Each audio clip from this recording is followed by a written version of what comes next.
नमस्कार दोस्तों।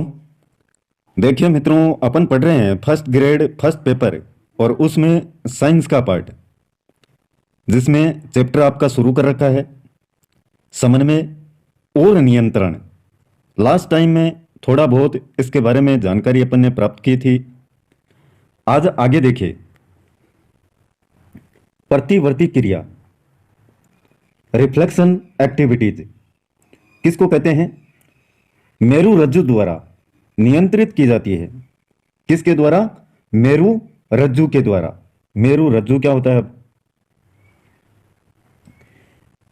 देखिए दोस्तों, आप सभी को पता है कि आपके शरीर में एक होती है रीढ़ की हड्डी।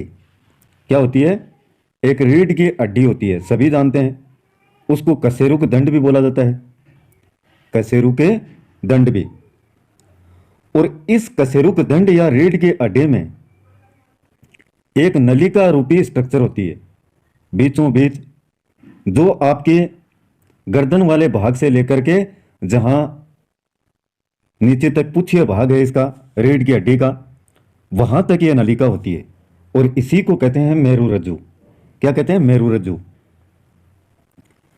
जो रिफ्लेक्शन एक्टिविटीज हैं, इनको कंट्रोल करने का काम है ये इसी मेरु रज्जु का है। किसका? मेरु रज्जु का।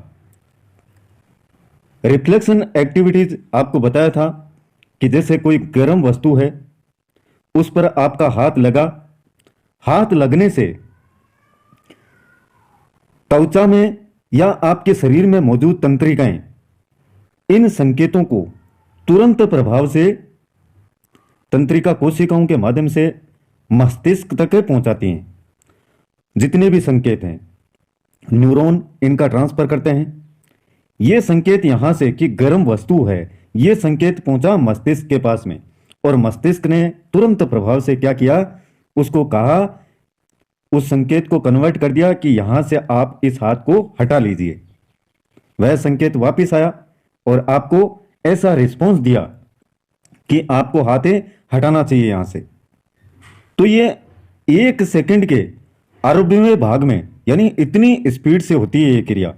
ऐसे थोड़ी है कि धीरे धीरे संकेत जाएगा और मस्तिष्क के पास में पहुंचा और फिर वो संकेत भेजेगा, उसका आप वेट करेंगे तब हाथ हटाएंगे, इतने में तो आपका हाथ ही जल जाएगा। ऐसा नहीं होता है। ये एक्टिविटीज सारी एकाएक होती हैं, अचानक से होती हैं, तुरंत प्रभाव से। इन्हीं को कहते हैं रिफ्लेक्शन एक्टिविटीज या प्रतिवर्ती क्रिया। जैसे गर्म वस्तु छूने पर हाथ को हटा लेना। अब देखिए, प्रतिवर्ती क्रिया की आवश्यकता क्यों होती है? प्रतिवर्ती क्रिया की आवश्यकता कुछ परिस्थितियों में, जैसे गर्म वस्तु छूने पर, पैनी वस्तु चुभने पर आदि, हमें तुरंत क्रिया करनी होती है, वरना हमारे शरीर को क्षति भी पहुंच सकती है। जैसे एक टेबल है, कुर्सी मान लीजिए, उस पर आप बैठे हैं, अच्छी गद्दी लगी हुई है, लेकिन यहां पर एक पिन है, कील चुभी हुई है इसके अंदर, और आपको विदित नहीं है। आप यहां से जाकर के अचानक से बैठे और ज्यों ही बैठे वापस दुगुनी स्पीड से खड़े हो गए। क्यों? क्योंकि वहां पर पैनी वस्तु आपको चुभी, दर्द महसूस हुआ, और अचानक से जो संकेत गए मस्तिष्क के पास में, मस्तिष्क ने आपको सूचना भेजी कि आप यहां से खड़े हो जाइए, तो तुरंत प्रभाव से आप खड़े हो गए। तो ये प्रतिवर्ती क्रिया है। अब ऐसे थोड़ी है कि धीरे धीरे आप बैठे और फिर धीरे धीरे आपके कील चुभ रही है, फिर संकेत का पता चला, इतनी देरी इसमें नहीं होती है। ये सारी क्रियाएं अचानक से होने वाली हैं। यहां अनुक्रिया मस्तिष्क के स्थान पर मेरु रज्जु से उत्पन्न होती है। जो अनुक्रियाएं हैं, क्रिया करना, शरीर का जो कंट्रोल है, वो कौन करता है? मेरु रज्जु, आपकी कशेरुक दंड में पाई जाने वाली नलिका, जो जल्दी होती हैं। अब कई बार देखा होगा आपने, किसी व्यक्ति की रीढ़ की हड्डी टूट जाती है, तो उसमें उसका शरीर है सही प्रकार से काम नहीं कर पाता है, उसके हाथ पैर हैं वो काम करना बंद कर देते हैं, सही प्रकार से नहीं करते हैं एक्टिविटीज। अब उसका गर्म वस्तु पर हाथ पड़ गया या पैर पड़ गया तो पड़ ही गया बेचारे का, वो स्वयं थोड़ा ही उठा सकता है उसको। क्यों? क्योंकि उसका मेरु रज्जु काम ही नहीं कर रहा है सही प्रकार से, तो उसमें प्रतिवर्ती क्रिया नहीं हो पाती है। अब देखिए तंत्रिका तंत्र के मुख्य कार्य। तंत्रिका तंत्र के, नर्वस सिस्टम के, शरीर को प्रभावित करने वाली स्थिति में परिवर्तन की सूचना देना। जितनी भी शरीर को प्रभावित करने वाली स्थितियां उत्पन्न होती हैं, उनमें जो चेंजेस आते हैं, उनकी सूचना तंत्रिका तंत्र देता है। यह इसका मुख्य कार्य है। शरीर के विभिन्न अंगों के कार्य का समन्वय करना, आसपास से सूचना प्राप्त करके उसकी व्याख्या करना। उत्तक यानी टिश्यूज में स्थित तंत्रिका कोशिकाओं में उत्पन्न आवेग को तंत्रिका तंत्र तक ले जाना और तंत्रिका तंत्र से अंगों के लिए आदेश लाना, यह भी कार्य किसका है? तंत्रिका तंत्र का। मानव तंत्रिका तंत्र, मानव का तंत्रिका तंत्र दो भागों में, एक मस्तिष्क और एक आपका मेरुरज्जु। ये तो दिमाग वाला पार्ट हो गया, सिर वाला आपका, और ये आपकी मेरुरज्जु जो रीढ़ की हड्डी में जुड़ी हुई है मस्तिष्क वाले पार्ट से। पहले बात करते हैं मेरुरज्जु की। पूरे शरीर की तंत्रिकाएं, पूरे शरीर की बात हो रही है। मेरुरज्जु में मस्तिष्क को जाने वाले रास्ते में एक बंडल में मिलती हैं, और मेरुरज्जु तंत्रिकाओं की बनी होती है जो सोचने के लिए सूचनाएं प्रदान करती है। सोचने में अधिक जटिल क्रियाविधि तथा तंत्रिका संबंधन होते हैं। ये मस्तिष्क में संकेंद्रित होते हैं, जो शरीर का मुख्य समन्वय केंद्र है। मस्तिष्क तथा मेरुरज्जु केंद्रीय तंत्रिका तंत्र बनाते हैं। देखिए, तंत्रिका तंत्र के तीन भाग होते हैं। एक आपका केंद्रीय तंत्रिका तंत्र, एक परिधीय और एक स्वायु तंत्रिका तंत्र। तीनों ही आपने छोटी कक्षाओं में पढ़े होंगे। कम से कम 10 तक तो आपने विज्ञान को पढ़ा है, और उसमें ये सारे टॉपिक आ जाते हैं। तो एक तो मस्तिष्क वाला पार्ट और एक है मेरुरज्जु। ये दोनों पार्ट किस भाग को बनाते हैं? केंद्रीय तंत्रिका तंत्र को। ध्यान में रखें आप इसको अच्छे से। बात करते हैं मानव मस्तिष्क की। मस्तिष्क सभी क्रियाओं के समन्वय का केंद्र होता है। जितनी भी क्रियाएं, एक्टिविटीज हो रही हैं शरीर में, उनका तालमेल किस प्रकार से बैठाना है, ये क्रिया किसके द्वारा? मस्तिष्क के द्वारा। और इसके तीन मुख्य भाग होते हैं।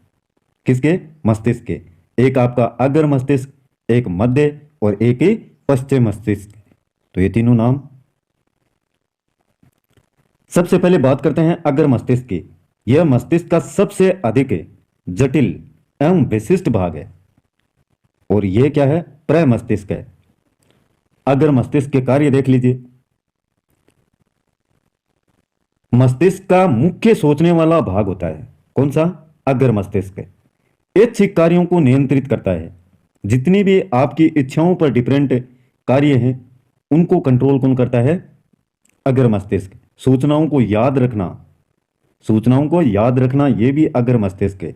शरीर के विभिन्न हिस्सों में सूचनाओं को एकत्रित करना एवं उनका समायोजन किस प्रकार से करना है, यह भी अग्र मस्तिष्क का कार्य है। भूख से संबंधित केंद्र, भूख लगने की जो सूचना है, वो भी आपको कौन देता है? अग्र मस्तिष्क। अग्र का मतलब आगे वाला, पश्च का मतलब पीछे वाला भाग। यह आपका दिमाग है, तो ये जो आगे वाला पार्ट है, इसको कहते हैं अग्र मस्तिष्क। एक बीच वाला मध्य मस्तिष्क और एक पीछे वाला पश्चिम मस्तिष्क। तो भूख की सूचना आपको यहीं से मिलती है, अग्र मस्तिष्क वाले भाग से। अब बात करते हैं इसकी मध्य मस्तिष्क की। अनैच्छिक क्रियाओं को नियंत्रित करना। अनैच्छिक क्रियाएं मैंने आपको अच्छे से बताया था। अनैच्छिक क्रियाएं जैसे ये आपका मुख है, और इसमें आपने भोजन को डाला, भोजन को डाला, यहां से यहां भोजन पड़ा है, आपने यहां से उठा करके मुख में डाला इसको। ये तो है ऐच्छिक क्रिया। यह आपकी इच्छा पर निर्भर करता है कि आपको भोजन को अंदर डालना है या नहीं डालना है।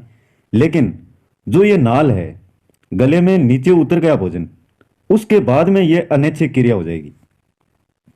यानी आपकी इच्छा पर आप इस पर कंट्रोल नहीं कर सकते हैं। फिर शरीर को किस प्रकार से कंट्रोल करना है, ये सारा कार्य इसी का है, फिर मध्य मस्तिष्क का। जैसे पुतली के आकार में परिवर्तन। अब आप यहां पर खड़े हैं और कोई टॉर्च से आपकी आंखों पर तेज रोशनी डाल रहा है, उस समय आपके पुतली के आकार में परिवर्तन होता है। आपकी आंखें बंद हो जाती हैं या अंधेरा होता है, तो आप आंखें ज़्यादा फाड़ते हैं उसको देखने के लिए, किसी वस्तु को देखने के लिए। ये क्यों होता है? आपको कोई कहता है ऐसा करने के लिए? क्या आपको किसी के द्वारा कहा जाता है कि अब आप आंखें फाड़िए? लेकिन फिर भी फाड़ते हैं।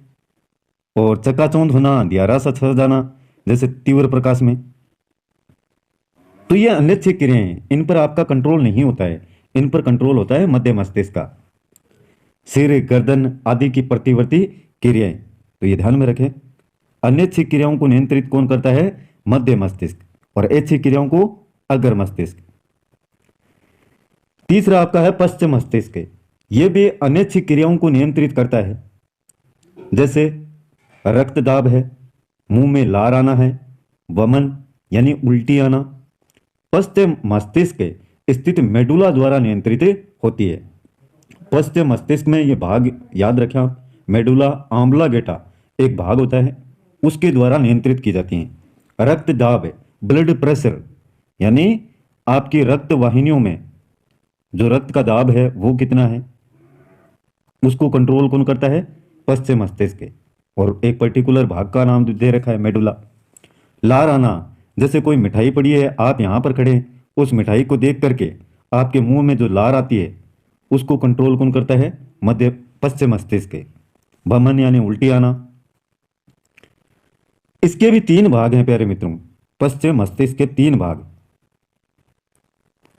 एक तो है आपका अनुमस्तिष्क और एक मेडुला, एक पोन्स वाला भाग। देखिए जो अनुमस्तिष्क पार्ट है इसका, यह ऐच्छिक क्रियाओं की परिशुद्धि तथा शरीर की समस्थिति तथा संतुलन को नियंत्रित करती है। उदाहरण जैसे पेन उठाना, पेन को किस प्रकार से उठाना है, कैसे अपने अंगुलियों से उसको पकड़ेंगे, इस प्रकार की जो स्थितियां हैं शुद्धता के साथ में परिशुद्धि, उसकी सही स्थिति का पता लगना आपको कि पेन को किस प्रकार से कहां से पकड़ना है, कंट्रोल करना अच्छे से, ये सारा कार्य किसका है? अनुमस्तिष्क का। एक है मेडुला, यह अनैच्छिक कार्यों का नियंत्रित करती है, जैसे रक्तचाप है, वमन है, ये ऊपर पढ़ाया आपको। और पोन्स वाला जो पार्ट है इसमें, यह भी अनैच्छिक क्रियाओं जैसे श्वसन है को नियंत्रित करता है।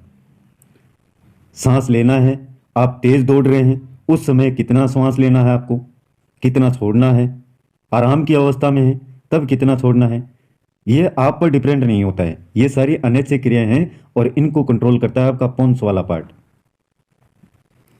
आगे मस्तिष्क एवं मेरुरज्जु की सुरक्षा है, इसको पढ़ेंगे नेक्स्ट वीडियो में, और संभवतः इस चैप्टर को फिनिश कर दिया जाएगा अगले वीडियो में।